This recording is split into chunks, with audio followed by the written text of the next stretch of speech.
तो हेलो दोस्तों, तो आपका एक और क्राइम स्टोरी के एपिसोड नंबर दोस्तों 24 में स्वागत है। दोस्तों आज मैं आपको कर्नाटका के एक ऐसे दर्दनाक किस्से के बारे में बताने वाला हूँ। जब यहाँ से दुर्घटना घटी थी तो दोस्तों जो गृह मंत्री होती है उस पर यहाँ से इतने सवाल उठ चुके थे। जो कर्नाटक के गृह मंत्री थे उन्होंने यहाँ से, जो मीडिया होती है उसको इतने सवाल यहाँ से खड़े हो चुके थे कि सर आपने इस केस के बारे में क्या सोचा है। अभी तक कोई भी इस केस के बारे में सुनवाई नहीं हुई है। मैं आपको इसलिए बता रहा हूँ क्योंकि ये स्टोरी और जो केस होता है बहुत ही पेचीदा था। जो केस के बारे में बताता हूँ, इस केस में जो कैम मुद्दे हैं, एक तो होते हैं यहाँ से प्रतिमा, जो यहाँ से क्राइम सस्पेक्ट है जिसके साथ ये दुर्घटना घटी है, और जो किरण होता है जिसने इस कहानी का मुख्य आरोपी है। ये किरण और प्रतिमा ये दोनों कैसे मिले, इन दोनों का यहाँ से मुलाकात कैसे हुई, तो आपको मैं इस कहानी के स्टोरी में बताने वाला हूँ। दोस्तों इस स्टोरी को जानने से पहले मैं आपको बता दूं, यदि आप इस चैनल को देखकर चैनल पे पहली बार आए हो तो वीडियो को भी से लाइक कर लेना और चैनल को सब्सक्राइब कर लेना, क्योंकि यहाँ से आपको ऐसी क्राइम से रिलेटेड वीडियो इस चैनल पे सबसे पहले देखने को मिल जाती है। तो दोस्तों कर स्टार्ट, वीडियो को स्टार्ट करते हैं। दोस्तों इस केस की शुरुआत होती है कर्नाटका से। दोस्तों ये कर्नाटका में ये केस फैला था, तो यहाँ से कर्नाटक की जो पुलिस होती है, जो प्रशासन होता है, जो गृह मंत्री और यहाँ से अधिकारी वगैरह थे, सब पे ये सवाल उठ चुके थे कि ये मर्डर किसने किया है और कौन इसका यहाँ से सस्पेक्ट। यदि इसने किरण ने इनको मारा भी है तो उस पर जल्द से जल्द कार्रवाई क्यों नहीं हो रही है। अब दोस्तों इस केस में आपको बताती हूँ, जो प्रतिमा होती है वो यहाँ से भूविज्ञान कोई डिपार्टमेंट होता है गवर्नमेंट का, यहाँ से उसमें एक गवर्नमेंट सर्वेंट थी, यानी कि अच्छे पद पर यहाँ से वे अपनी यहाँ से जॉब होती है उसको यहाँ से धार्मिक दे रही थी। जो उसका ड्राइवर होता है, जो आपको पता होगा जो बड़े बड़े अधिकारी होते हैं, गवर्नमेंट उनको यहाँ से एक गाड़ी प्रोवाइड करती है। तो यहाँ से हुई ठीक उसी तरह भी यहाँ से प्रतिमा को भी एक गवर्नमेंट गाड़ी दी गई थी, जिसको चलाने के लिए उसने यहाँ से किरण को हायर किया था, जो यहाँ से लगभग 4 से 5 किलोमीटर जाके उसका कोई गांव था महादेश्वर, वहाँ पे रहता था। फिर यहाँ से लगभग उसको 3 से 4 साल हो चुके थे। आपको बताता हूँ जो यहाँ से किरण होता है उसका आपको बैकग्राउंड बता देता हूँ। जो बैकग्राउंड होता है उसका जैसा कुछ खास नहीं था, बस यहाँ से क्या होता है थोड़ा यहाँ से गुंडा टाइप था, यानी कि दारू वगैरह पीता था, अपने दोस्तों के साथ गेड़ी वगैरह मारता था। आपको बताते हूँ जो यहाँ से उसके रिश्ते वाले भी आते थे, यानी कि जो किरण होता है उसके रिश्ते वाले भी आते थे। तो यहाँ से उसको ये बताता था, क्योंकि वो यहाँ से गवर्नमेंट सर्वेंट तो नहीं था, फिर सिर्फ यहाँ से उन्होंने उसको ट्विटर के लिए रखा था, यानी कि आपको बताता हूँ 15-16 हज़ार रुपये के लिए उसको यहाँ से एक ड्राइवर के लिए रखा था।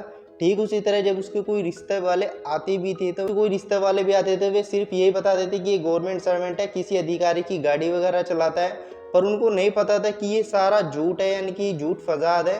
किसी न किसी तरीके से उसके एक लड़की के साथ शादी हो जाती है, जिसका नाम यहाँ से अनुष्का बताया जा रहा है। उसकी शादी होने के बाद सारा ये षड्यंत्र रचा था, क्योंकि उनको पता था कि ये गवर्नमेंट सर्वेंट है और यहाँ से किसी अधिकारी की गाड़ी चलाता है। गाड़ी तो चलाता था पर वो एक गवर्नमेंट सर्वेंट नहीं था, तो झूठ तो एक यहीं पे ही हो चुका।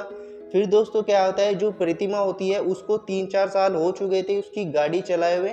जो उसकी गाड़ी थी उस वो बुलेरो थी, जो सरकार ने उनको यहाँ से अप डाउन करने के लिए अपने घर से, मतलब ये जो बड़ी अधिकारी होते हैं सबको पता है यार, जो बड़ी जॉब पे होती है उनको यहाँ से जो गवर्नमेंट होती है उनको एक गाड़ी प्रोवाइड करवाती है। ठीक उसी तरीके से प्रतिमा को भी एक गाड़ी प्रोवाइड करवाई थी, जो यहाँ से उसका ड्राइवर था किरण। अब जो किरण होता है उसकी गाड़ी रोज अप डाउन करता है, तो किसी कारण एक दिन क्या होता है, जो किरण होता है वो प्रतिमा को घर से उठाता है और यहाँ से अपना मतलब जो ऑफिस होता है उसका वहाँ पे छोड़ देता है। ठीक उसी तरह उसी दिन भी उसने ऐसे ही किया। लगभग यहाँ से उस दिन यहाँ से बुधवार था, बुधवार में ठीक उसने अपने मतलब उसको घर से उठाया और अपना ऑफिस तक प्रतिमा को छोड़ दिया। छोड़ने के बाद दोस्तों फिर क्या होता है, जैसे ही लगभग उसको 1 से 1.5 घंटा, क्योंकि वहीं पे रहता है जब तक प्रतिमा यहाँ से नहीं आती है, किसी काम के लिए नहीं जाती, तो वो अपनी गाड़ी पार्क में लगा के वहीं पे ही बैठा रहता है। फिर क्या होता है, उसका एक दोस्त होता है, उसका तुरंत उसको फ़ोन आता है कि भाई आजा थोड़ा मतलब पार्टी सार्टी करते हैं, मतलब ड्रिंक वगैरह जो भी करता था उसको फुला लेता है। जो उसका दोस्त होता है उसका नाम नरेश बताया जा रहा है। उसको फ़ोन करने के बाद जैसे ही वो यहाँ से किसी भी बहाना लेके यहाँ से चला जाता है, चला जाने के बाद जो प्रतिमा होती है उसको नहीं पता था कि यहाँ से जो किरण है वो यहाँ से चला गया है। फिर क्या होता है, जैसे वो पी वी के अपना, क्योंकि कर्नाटका में कोई समुंदर वगैरह पड़ता है, वहीं पे जाके वो अपना पार्टी शार्टी करते हैं। पार्टी शार्टी करने के बाद जैसे ही वो वापस आता है तो वो पूरा मतलब इतना धुत हो चुका था नशे में। वो क्या करता है, जैसे वो आ रहा था तो यहाँ से वो गाड़ी एक पेड़ से टकरा जाती है। टकराने के बाद उसकी जो गाड़ी होती है आगे का बोनेट, वो पूरी तरीके से यहाँ से तहस नहस हो चुका था। होने के बाद वो किसी न किसी तरीके से प्रतिमा के ऑफिस तक उस गाड़ी को ले आता है। ले आने के बाद फिर क्या होता है, पूरा दूध तो था ही, वो जो गाड़ी की चाबी होती है वो बाहर पार्किंग के यानी कि गेट होता है उससे मतलब आगे नहीं करता, वो गाड़ी के पार्किंग के पीछे ही कर देता है। करने के बाद जो गाड़ी की चाबी होती है वो सिक्योरिटी गार्ड होता है ऑफिस का, वो वहीं पे उसको चाबी को दे देता है। देने के बाद वो बताता है कि एक प्रतिमा मैडम है, उनको जाके चाबी दे देना, फ़िलहाल मेरी तबीयत थोड़ी ख़राब है। अगर वे पूछे तो बता देता है कि इनकी तबीयत ख़राब है, वो इसी कारण यहाँ से गाड़ी छोड़कर चले गए हैं। दोस्तों फिर होता भी इसी तरीके से है। लगभग 3 से 4 घंटे के बाद किसी काम को लेकर प्रतिमा बाहर जा रही थी, तो जैसे ही वो उसको फ़ोन वगैरह करती है तो वो फ़ोन भी बंद कर चुका था, क्योंकि उसको पता था कि मैडम उसको फ़ोन करेगी तो मुझे पूछेगी, सवाल पूछेगी कि भाई कहाँ है कहाँ नहीं है। तो ठीक इसी तरीके से वो 5 से 6 बार उसको कॉल करती है तो वो कॉल नहीं उठाता, उसका फ़ोन बंद आ चुका था। जैसे ही वो बाहर आती है, लगभग उसको यहाँ से 35 से 40 मिनट हो चुके थे उसका इंतज़ार किए। जैसे वो बाहर को आती है, वो देखती है कि जो गाड़ी होती है उसकी दर्दनाक तरीके से आगे का जो बोनेट है पूरा तहस नहस हो चुका था। वो जाके देखती है, नंबर प्लेट देखती है तो पता चल जाता है कि ये गाड़ी तो मेरी है। जो यहाँ से उसका मतलब जो सिक्योरिटी गार्ड होता है उसको भी पूछता है कि ये गाड़ी किसने पार्क करी, और जो उसका ड्राइवर है वो कहाँ पे है। वो बताता है कि मैडम इस तरीके से उनकी तबीयत ख़राब थी, ये चाबी है गाड़ी की। वो जाके मतलब मैडम को दे देता है। देने के बाद जो प्रतिमा होती है वो यहाँ से क्या देखती है कि गाड़ी पूरी तरीके से तहस नहस तो हो ही चुकी थी, चलाने के तो बिल्कुल यहाँ से काबू नहीं थी। तो फिर क्या होता है, उसका एक यहाँ से जो अपार्टमेंट होता है उसमें एक यहाँ से अधिकारी होता है, उसके साथ वो यहाँ से चली जाती है और उसको गाड़ी को वहाँ पे ड्रॉप करके वहाँ पे उसके अपने घर पे चली जाती है। चले जाने के बाद लगभग यहाँ से ये घटना 3 से 4 दिन हो चुकी थी, उसका फ़ोन वगैरह भी यहाँ से नहीं लग रहा था। दोस्तों ये सब होने के बाद लगभग यहाँ से 4 से 5 दिन गुजर जाते हैं। गुजरने के बाद एक दिन क्या होता है, जो प्रतिमा होती है उसको फ़ोन लगाती है, आखिरकार उसका फ़ोन भी लग जाता है। वो सारी बात इसको पूछती है कि तुम कहाँ पे हो, लगभग 4 से 5 दिन हो चुके हैं, तुम्हें कुछ नहीं पता, तुम कहाँ हो कहाँ नहीं हो, तुमने गाड़ी भी इतनी दर्दनाक तरीके से ठोक दी, तुमने ऐसा क्या किया, तुम कहाँ हो, तुम्हें कुछ पता है नहीं हो। जो झूठा बहाना बना देता है कि मैडम मेरे चोट लग चुकी थी, इसी कारण जो गाड़ी की एक्सीडेंट हुआ था उसमें मेरा पैर में थोड़ा फ्रैक्चर आ गया, इसी कारण मैं यहाँ पे जॉब पे नहीं आ सकता। मैंने फ़ोन भी इसलिए बंद हो चुका था क्योंकि मेरा फ़ोन भी यहाँ से गिर के यहाँ से टूट चुका था, मैंने अभी नया फ़ोन लिया है। मतलब उसको 100 बहाने बना देता है कि मैडम इस तरीके से मेरी तबीयत ख़राब है।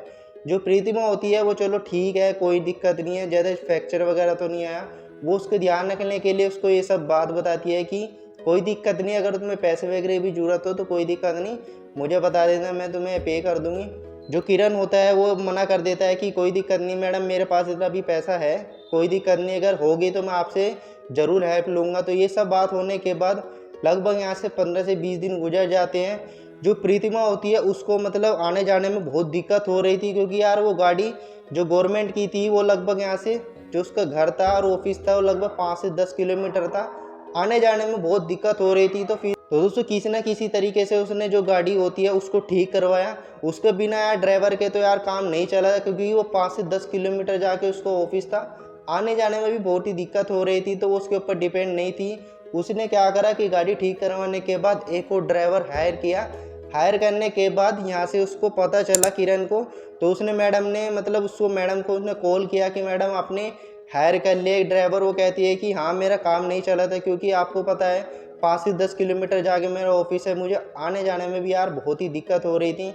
वो कहता है कोई नहीं मैडम, मैं कल से परसों से यहाँ से अपनी जॉब पर दोबारा आ जाऊँगा, आप वो ड्राइवर है उसको हटा देना। वो कहती है चलो देखते हैं।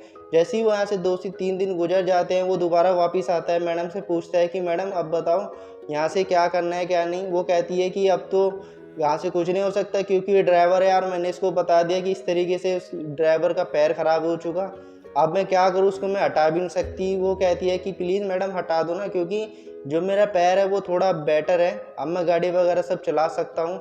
जो मैडम होती है उसको कहीं ना कहीं डाउट खटक चुका था कि यार ये गाड़ी इसने ठोकी थी, कहीं वो आगे भी ना ठोक दे और मुझे ले जाते हुए कभी ये दिक्कत ना कर दे। तो वो समझ गई थी, क्योंकि उसने जब गाड़ी देखी थी उसमें 2-4 बोतल भी पड़ी हुई थी शराब की, तो वो समझ गई थी कहीं ना कहीं ये दारू वगैरह पी गई इस गाड़ी को यहाँ से ठोक कर यहाँ पे खड़ा कर चुका। उसको पता चल गया था। वो कहती है कि नहीं अभी फ़िलहाल मुझे तुम्हारी ज़रूरत नहीं है, अभी फ़िलहाल जो भी होगा मैं तुम्हें बता दूंगी, अभी फ़िलहाल मुझे ड्राइवर है। दोस्तों ये बोतल वोतल देखने के बाद जो प्रीतिमा होती है वो किरण से पूछती है कि तुमने गाड़ी दारू पी के ठोकी थी ना। वो कहता है कि नहीं मैडम ये मेरे दोस्त वगैरह थे, मैं गाड़ी पार्क करके चला गया था, गाड़ी की चाबी उन्हीं के पास थी, किसी कारण मैंने उन्हें चाबी दे दी थी, तो यहाँ से दारू बोरे की बोतल ये सारी की सारी उन्होंने पी थी, मैंने कुछ नहीं पी थी। वो उस पर बिल्कुल भी विश्वास नहीं करती है। आखिरकार उसको पता चल जाता है कि ये काम इसने किया है, तो उसको साफ मना कर देती है कि मुझे फ़िलहाल तुम्हारे से अभी काम नहीं है, जब होगा तो मैं तुम्हें बता दूंगी, फ़िलहाल तो तुम्हारा काम ये कर रहा है। और दोस्तों ये सब होने के बाद जो किरण होता है वो बार बार उसको कन्विंस करता है, यानी कि हर तीसरे चौथे दिन वो उनके ऑफिस पे आके उनकी बात करता है कि मैडम प्लीज़ मुझे रख लो ना।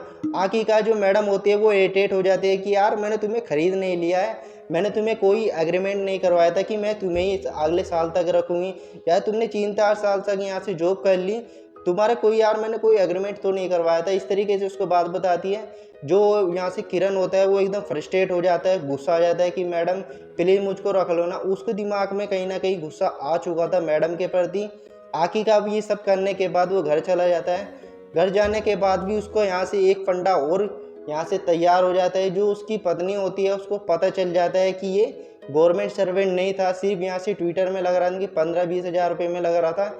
जो उसके माता पिता होते हैं उसको पता भी चल जाता है। वो अपनी लड़की को बताते हैं कि मैडम इस तरीके से ये बात हो रही थी। वो सारा जाके उसका जांच पड़ताल करवाता है। आखिरकार जो उसकी पत्नी होती है वो भी यहाँ से घर छोड़ के चली जाती है कि तुमने मुझे यहाँ से धोखे में रखा कि तुम एक गवर्नमेंट सर्वेंट हो। ये सब कहने के बाद वो अपने मायके चली जाती है। दोस्तों जो किरण होता है वो और ज़्यादा फ्रस्ट्रेट हो जाता है कि यार मेरी मैडम की चक्कर में, प्रीतिमा मैडम की चक्कर में मेरा यहाँ से घर बर्बाद हो चुका, मेरी पत्नी भी घर छोड़ के चली गई। ये सारा फ्रस्ट्रेट वो निकालने के लिए एक दिन क्या होता है, वो प्रीतिमा मैडम होती है उसके घर पे चला जाता है। घर पे जाने के बाद जो प्रीतिमा मैम होती है वो यहाँ से गेट खोलती है। गेट खोलने के बाद उसको पता चलता है कि अच्छा किरण है। वो जाके मतलब अपना फ़र्ज दबाने के लिए वो कहती है चलो कोई नहीं अंदर आओ। वो जाके उसको डाइनिंग टेबल पे बिठा देती है। ये सब बात बताने के बाद जो किरण होता है फिर दोबारा ऐसी बात करता है कि मैडम प्लीज़ मुझे हटा लो ना, आगे से मैं कोई भी ऐसी गलती नहीं करूँगा जिससे आपको हर्ट हो या कोई भी आपकी गाड़ी को नुकसान हो। मैं आगे से कोई भी यहाँ से प्रॉब्लम नहीं क्रिएट करूँगा। ये सब बात होने के बाद वो ये भी बता देता है कि मैडम मेरी पत्नी भी इस तरीके से भाग चुकी है क्योंकि मैंने झूठ बोलकर ये शादी की थी कि मैं गवर्नमेंट सर्वेंट हूँ। ये सब होने के बाद जो मैडम होती है वो और ज़्यादा फ्रस्ट्रेट हो जाते हैं कि तुमने झूठ क्यों बोला, जब तुम्हें पता था कि तुम एक यहाँ से प्राइवेट जॉब करते हो, तुमने सरकारी क्यों बोला। और ज़्यादा फ्रस्ट्रेट होने के बाद वो साफ इनकार कर देते हैं कि भाई मुझे तुम्हारे बिल्कुल कोई काम नहीं है, तुम एक काम करो यहाँ पे घर पे भी कोई नहीं है, तुम अपना घर जाओ, मुझे तुम्हारे से भी फ़िलहाल कोई बात नहीं करती है। जैसे ही हो जाती है, जैसे डाइनिंग टेबल पे एक चाकू रखा होता है।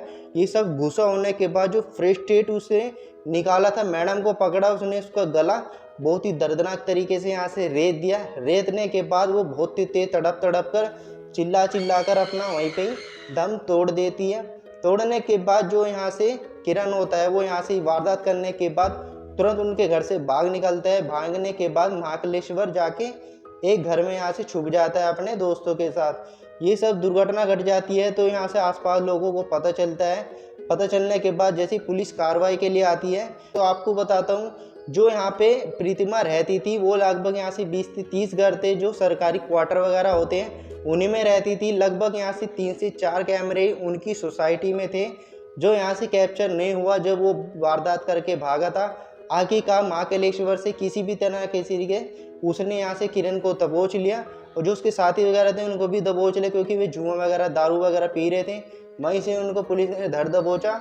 ये सब होने के बाद पुलिस उसको हिरासत में लेने के बाद वो सारा चीज़ यहाँ से कबूल कर देता है कि हाँ मैंने मैडम का यहाँ से कत्ल किया था। मुझे इतनी फ्रस्ट्रेट हो चुकी थी, मुझे उसको काम पे भी निकाल दिया था और जो मेरी पत्नी है वो भी मुझसे नाराज़ होकर अपने मायके चली गई थी।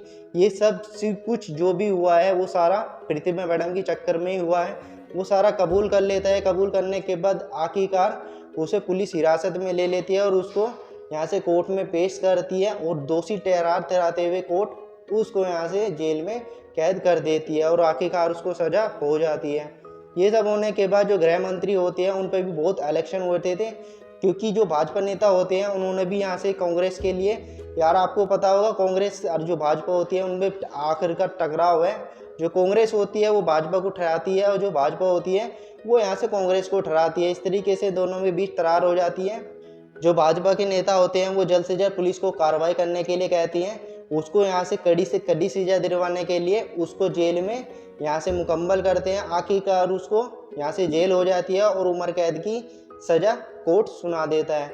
दोस्तों ये केस यहीं पे एंड होता है। आपको ये केस कैसा लगा कमेंट करके बताना, और ऐसी इन्फॉर्मेटिव केस से रिलेटेड वीडियो देखने के लिए लाइक से सब्सक्राइब कर लेना।